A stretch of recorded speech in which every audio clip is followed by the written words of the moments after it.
بسم الله الرحمن الرحیم. السلام علیکم و رحمت الله و برکاته. خواهران و مادران عزیز، تمامی نفرانی که بنده رو میبینید و میشنوید، امروز که 25 ماه رمضان است، میخواهم همراه شما کمی درباره نماز شب قدر و دعای شب قدر صحبت داشته باشم. خواهران عزیز، اینجا درباره شب قدر که آیا شب 27 رمضان است یا اینکه دیگر شب‌های رمضان است، یگان حدیث صحیح نآمده است که پیامبر صلی الله علیه و سلم گفته باشند که این شب یعنی 27 رمضان شب قدر است. ولی از اینکه سخن عبدالله ابن عباس است و تقریبا اکثریت علما میگویند شب قدر شب 27 رمضان است، زیاد از مردم فقط شب 27 رمضان را شب قدر میشمارند.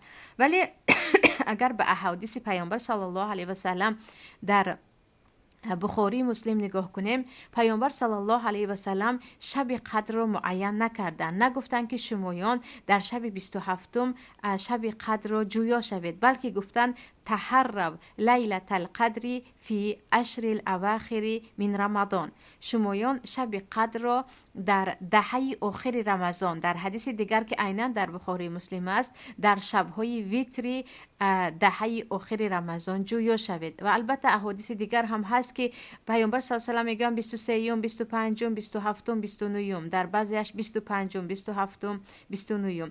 پس اینجا از اینکه ما تمام شبهای توقع دهه آخر و حتی کلی دهه آخر را با عبادت سپری کنیم، شبها با یاد پروردگار باشیم و بندگی خود را انجام دهیم. پیامبر صلی الله علیه و سلم یا گفتیم پروردگار برای ما کدام روز از شبهای قدر است معین نکرد که ما تمام شبها را جویا شویم. و البته اینجا بسیاری از خواهرها میپرسن این شب شب 25 است، شاید یکی از شبهای قدر باشد و شاید که شب 23 گذشته شب قدر بود، یا اینکه در حقیقت 27 یا 29 ما چگونه نماز خوانیم، یعنی نماز شب قدر چگونه است؟ آیا همان گونه که زیادی مردم میگویند که در تو باید 2 رکعت نماز خوانی، شب قدر گویا نیت کنی، این انزلناه فی لیلة القدر، سوره قدر را بخوانی، همین گونه نماز وجود دارد یا نه؟ همین گونه نماز یعنی نماز مخصوصی که با نیت شب قدر ما نیت کرده میخوانیم وجود دارد یا نه؟ البته که اگر این گونه نماز وجود می داشت، پیامبر صلی الله علیه و سلم به ما بیان میکردند. پیامبر صلی الله علیه و سلم چی در شب قدر چی در دیگر شبها همیشه نماز دور و دراز 8 رکعته میخواندند و این نماز طرز دراز بود که حضرت عایشه مادرمان رضی الله عنها میگن حتی نپرسید که چقدر دور و دراز بود، با آرامی بود، با خشوع بود. یعنی پیامبر صلی الله علیه و سلم به عدد رکعت های نماز نگاه نمی کردند و به چگونه انجام دادن آن نگاه می کردند. برای همین خواهران عزیز، هر کسی که میپرسید که مایان 2 رکعت نماز قدر میخوانیم، در آن در سوره یکمش ببخشید در رکعت یکمش و دویمش از سوره لیلة القدر میخونیم، این گونه نماز وجود ندارد. این بدعت محض است که هر چیزی که در اسلام وجود ندارد و از پیش خود میکند، انسان اگر چی کاری خوب باشد هم انسان به جای ثواب گرفتن گناهگار میشود. کل بدعت ضلاله و کل ضلاله فی النار. پیامبر صلی الله علیه و سلم میگن هر یک بدعت و نوپیدایی که در اسلام نیست شما به مقصد ثواب گرفتن انجام میدهید، گمراهی هست و گمراهی ها در دوزخ میباشند. پس اینجا خواهران عزیز، هر کسی که میگوید ما چگونه نماز خونیم، شما میتوانید عادی نماز تراویحتان را دور و دراز در شبهای قدر خوانید. شما میتوانید عادی با نیتی تهجد نماز بخونید. حتمی نیست که نیتی شب قدر کنیم، با نیت تهجد، با نیت تراویح، اما مهم این است که ما چگونه نماز خوانده ایستادیم. برای همین در صفت نمازگزاران الله در قرآن میگوید الذین هم فی صلاتهم خاشعون، مؤمنان نجات یافته نفرانی هستند که در نمازهای خود خشوع میکنند.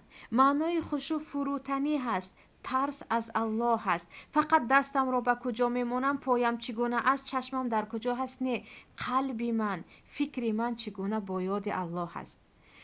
برای مثال عادی، وقتی یک نفر با شما صحبت میکند، اگر او گپ میزند فکرش در دیگر جا هست، شما میگوید فکرایت در دیگر جا هست، چی میگوی خودت هم نمیفهمی، من هم چی میگویم تو نمیفهمی. یعنی وقتی که فکرت در من نیست و زبانی تو مشغول گفتن هست، هیچ معنای ندارد صحبتی ما.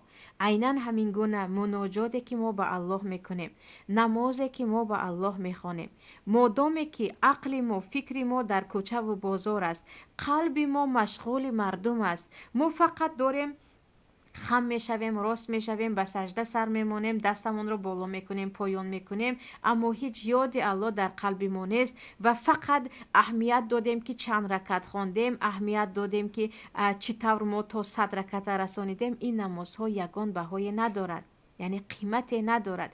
برای همین مهمش این است که در این شبهای مبارک که الکی شب 25 است، یکی از شبهای قدر است، وقتی نماز میخوانیم مهمش این باشد که قلب ما هم نماز بخواند.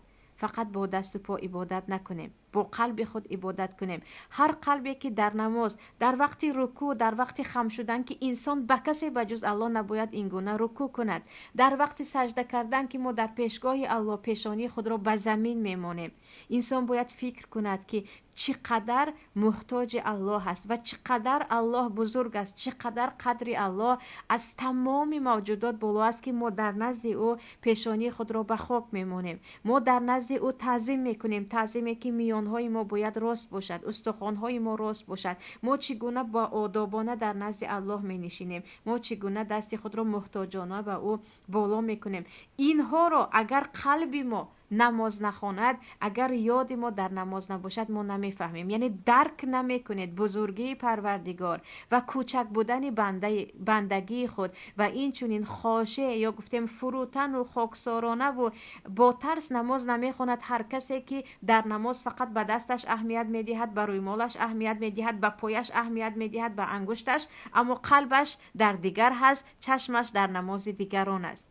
یعنی خیلی مصیبت بزرگ است در مردم ما که فقط پرسمون از این است که دست رو به کجا مانیم، این خیل مانیم، آن طرف مانیم، اما کسی نمیپرسد که چی کار کنم که قلب من در نماز نیست، فکری من در نماز نیست، من نماز میخونم هوشم در دیگر جا هست، من در سجده بزرگی الله رو نمیتوانم درک کنم، من در رکوع بیچارگی خودم رو نمیتوانم درک کنم. معنیش این است که شما نماز میخونید با جسم خود، اما مهمترین چیز در نماز این خشوع هست، یعنی با قلب یا گفتیم با روح در نماز بودن است. در ما حدیث در بخاری هست، پیامبر صلی الله علیه و سلم مردی که شتاب نماز خوند 3 بار به عقیبش برگردانیدن، گفتن نمازت رو از نو بخوان. پیامبر نگفتن دستت رو خطا ماندی، خطا نشستی، رکوعت خطا، نه، شتاب خواندی. آرام بگیر، در سجده آرام بگیر، در رکوع آرام بگیر، در بین سجده ها آرام بگیر، از رکوع وقتی برمیخیزی آرام بگیر. یعنی مهمترین چیز در نماز آرامش است و وقتی انسان آرامانه سبحان ربی الاعلی، سبحان ربی الاعلی، سبحان ربی الاعلی میگوید، الک فکر او به جایش می آید. وقتی در رکوع سبحان ربی العظیم، سبحان ربی العظیم، سبحان ربی العظیم میگوید، الک او درک میکند که در پیشگاه چی پروردگار او دارد تعظیم میکند و سر رو به خاک میماند. پس مهمترین چیزی که ما در نمازهای شب قدر که گفته میتوانید تهجد نیت کنید، میتوانید تراویح نیت کنید، باید اهمیت دهیم. برکتهایش نه، به نیتش نه، کدام سوره رو خونم نه، مهم آرامش کامل با قلب، با فکر. شما در پیشگاهی کی هستید؟ با کی نماز خوانده ایستادید؟ چرا نماز خوانده ایستادید؟ با کی سجده کرده ایستادید؟ با کی رکوع کرده ایستادید؟ این رو اگر درک کردیم، انا این وقت میبینید که صلات ما یا گفتیم نماز ما در حقیقت مقبول نزد پروردگار می شود و در حقیقت تنها عن الفحشاء و المنکر، چگونه که الله میگوید بعد از این گونه نمازی که کاملا با حضور قلب در پیشگاه پروردگار خواندیم، محال است که انسان نماز را ترک کند و به گناه رود، بعد از سلام دادن به گناه مشغول شود. چون کمی پیش او با پروردگار روز نیاز میکرد، به پروردگار سجده میکرد، میگفت تو بزرگ هستی، تو بالا از همه هستی، تو هستی که به نزد تو من آمدم، تو هستی که به نزد تو من نماز میخوانم، تو هستی که من در نزد تو بیچاره هستم، تو هستی که به خاطر تو گناه نمیکنم. انا این گونه نمازها انسان رو دیگر به درجه میبرارد، ببخشید به درجه میرساند که انسان خود ناآگاه از گناه دور میشود. چیزی دیگر زیادی خواهرها در این باره میپرسن که چگونه دعا کنیم. عیناً همین گونه حضرت عایشه به پیامبر صلی الله علیه و سلم سوال کرده بودند که اگر من شب قدر را دریافت کردم من کدام دعا را بکنم؟ پیامبر صلی الله علیه و سلم حدیث در ابو داود و نسائی است، میگویند اگر در شب قدر دعا کردی این دعا را بخوان: اللهم انک عفو تحب العفو فاعف عنی. پروردگارا تو بخشنده مهربان هستی، انک عفو تو عفو میکنی. عفو کردن کاملا گناه ها رو بخشیدن است، یعنی یگان ذره نماندنش هست. تحب العفو باز بخشیدن رو هم دوست میداری. فاعف عنی از من بگذر، گناه های مرا، خطاگی های مرا محو کن، از خطاگی های من بگذر. ببینید که پیامبر صلی الله علیه و سلم وقتی پیامبر از دنیا رفته بودن حضرت عایشه فقط 18 سال داشتند. و دخترکه که 17-18 ساله است پیامبر صلی الله علیه و سلم نگفتن فرزند طلب کن، این و اون طلب کن. انک عفو تحب العفو فاعف عنی. دعا بکن که پروردگار گناهایت را ببخشد. بعضا انسان حیران می شود مگر همسران پیامبر گناه می کردن؟ چرا نه؟ طلب مغفرت گناه کردن. وقتی انسان می گوید پروردگارا گناههای مرا بخش، پروردگارا تو از گناههای من بگذر، پروردگارا من خطاکارم، این نهایت بندگی هست. این یعنی کاملا خود را در نزد پروردگار بنده و بیچاره حس کردن و بزرگی الله را اعتراف کردن است. برای همین انسان وقتی زیاد استغفار میکند، این در قرآن کریم است که سببی زیادشوی مال انسان، سببی زیادشوی فرزند انسان، عموما سببی آرامش می شود. یعنی هر کسی که نالیش دارد، شکایت دارد از مشکلی های زندگی، باید زیاد استغفار کند، باید زیاد استغفار کند. فقلت استغفروا ربکم انه کان غفارا یرسل السماء علیکم مدرارا و یمددکم باموال و بنین و یجعل لکم جنات و یجعل لکم انهارا. استغفار کنید. استغفار سبب می شود که بارشات باران زیاد شود، حاصل زمین زیاد شود، مال شما زیاد شود، فرزند شما زیاد شود، آرامش به شما بیاید. از این که خود استغفار سبب می شود انسان به درجه بالاترین مرتبه های بندگی برسد. حتی به حضرت ابوبکر هم پیامبر صلی الله علیه و سلم وقتی حضرت ابوبکر بعد از نماز فریضه که دعا اجابت است میپرسند، پیامبر میگویند به حضرت ابوبکر که بگو پروردگارا اینی ظلمت نفسی ظلما کثیرا فاغفر لی فانه لا یغفر الذنوب الا انت. پروردگارا من به نفس خود ظلم زیاد کردم، یعنی گناه زیاد کردم، تو گناههای مرا ببخش، و جز تو کسی گناه ها را نمی بخشد. پس عزیزان، شبهای قدر شبهای بندگی هست، بیچارگی هست، گناههای خود را به یاد آوردن و به الله توبه کردن است و این چنین نمازهای با آرامش خواندن است. یک دعا را 100 بار بگو، 1000 بار بگو. درباره‌اش پیشتر هم صحبت کرده بودم. انتظار فرشته شو، انتظار پرنده شو، انتظار نور شو که کلا شرک است. ما دعا را باید به پروردگار بکنیم. فکر ما، دعای ما، بیچارگی ما باید به پروردگار باشد و بعداً یقین بدانیم. حدیثی که پیامبر صلی الله علیه و سلم میگویند من قام لیلة القدر ایمانا و احتسابا غفر له ما تقدم من ذنبه.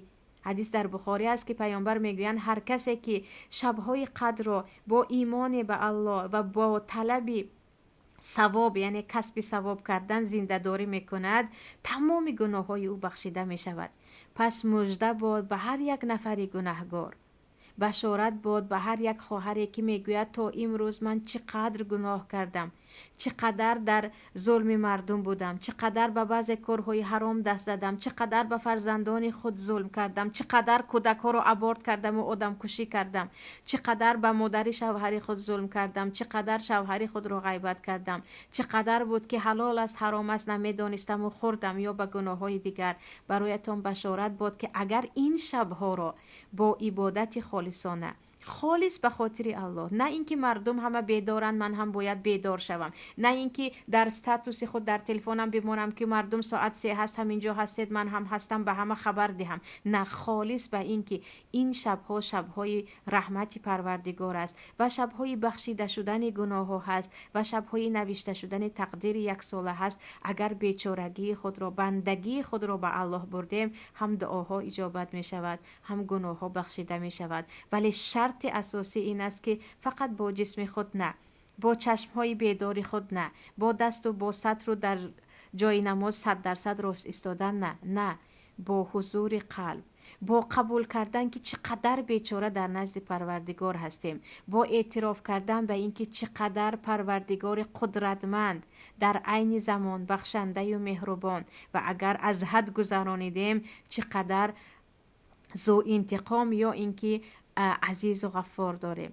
انا همین گونه باید وقتی این شبها رو گذرانیدیم یقین بدانید وعده الله، وعده رسول الله هست که گناه ها بخشیده می شود، باز هم دعاها ان شاء الله اجابت می شود. این بود صحبت امروزه من. پس نباید که به فکر اینکه نیتش چگونه هست کدام سوره رو خونم نباید باشیم، نه به فکر این باشیم که چی کار کنم که من در همین شبها یادم به کوچه و بازار نرود، یادم به مردم نرود که کی به من چی گفت و چی گفتنی هست، یادم به لباس هایم نرود که من چی میخرم و چی میپوشم و چی میخورم، یادم عموما به مردم نباشد، یاد من به پروردگارم باشد و به بیچارگی خودم باشم که من چگونه در نزد پروردگار یگانه بیچاره و عموما محتاج هستم که اگر او دست مرا نگیرد دیگر کسی به من کمک کرده نمیتواند. این گونه باید با یاد یا با نمازی که قلب ما هم در آنجا هست، روح ما هم آنجا هست، با این گونه باید شبهای قدر را سپری کنیم.